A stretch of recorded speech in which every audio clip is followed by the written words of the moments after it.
10, 9, 8, 7, 6, 5, 4, 3, 2, 1.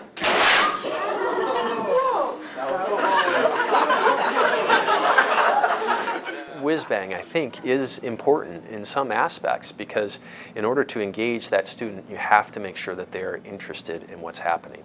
The line to get into his class for honors chemistry last year was huge, and I had to push my way through that with my counselor to try and make it into his class. I teach high school chemistry and AP chemistry and bicycle maintenance and indoor cycling for fitness. I spent 5 years as a bench chemist before going back into education, getting my master's degree. He actually was a chemist and did do the kind of research in the field that he's teaching us how to do. He's just got such a great energy, and he connects with students really well. Soot, which is what? Carbon. Carbon and what else? Kyle? Methane. Methane? Who's feeding you? I seek to address the needs of the students first. The curriculum is important. The ideas that I'm getting across, of course, are important, but really I try and set up an environment where the students are comfortable, that they can make that step into the realm of unknown. He's very human about it, so if he makes a mistake, he evaluates why he made the mistake, and he doesn't pretend like he knows everything, and he really works through it with us, which I really like. So he doesn't have all the answers on a sheet of paper. Now you got to think about solubility. Okay. When I came into his class last year, I didn't like science very much, and chemistry is my favorite subject. There's a large bit of our population that learn best by doing, and I've always been drawn towards experiential education. So when I was thinking about what field I would be interested in teaching and what field I would be interested in exploring in college, it was always those classes that engaged me as a student as an active learner, and those were the science classes. Feels cold because it evaporates readily. So what does that tell you about the intermolecular forces of attraction?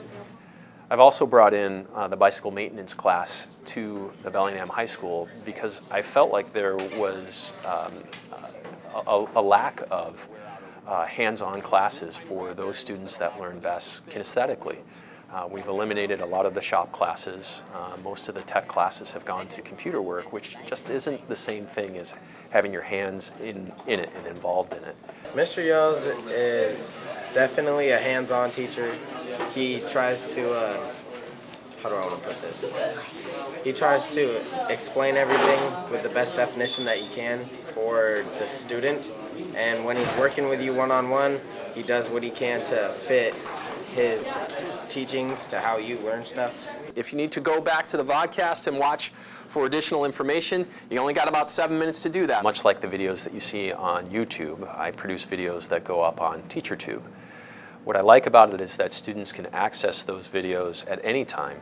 So if they're having a hard time understanding a concept that's being dealt with in class, they can always go to a vodcast at midnight and check out when they're awake and when they're ready to learn, check out that concept again.